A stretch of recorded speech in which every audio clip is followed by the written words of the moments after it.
यह कहानी शुरू होती है प्राचीन भारत से, जब धरती पर धर्म, तपस्या और ऋषियों की महिमा सबसे महान मानी जाती थी।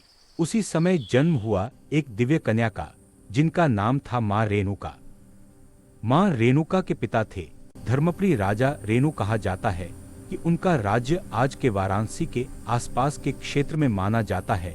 जब उनके घर यह बालिका जन्मी तो पूरे महल में सुगंध फैल गई और Great ऋषि King मुनियों ने Renu, the कहा, sacred fire यह कोई reveals your daughter's साधारण divine destiny. बालिका Bring नहीं, light and इसमें prosperity to the Devi realm. शक्ति का अंश है। बचपन से ही रेणुका अत्यंत पवित्र और धर्मपरायण थीं।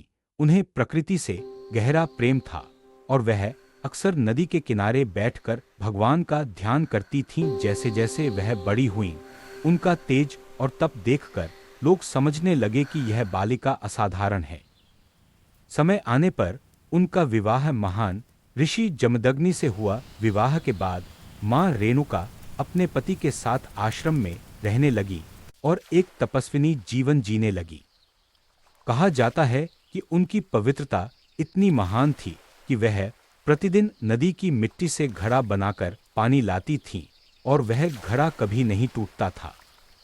कुछ समय बाद उनके घर एक पुत्र का जन्म हुआ।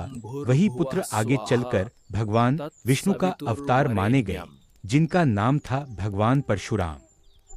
आज भी भारत के कई स्थानों पर मां रेणुका की पूजा की जाती है।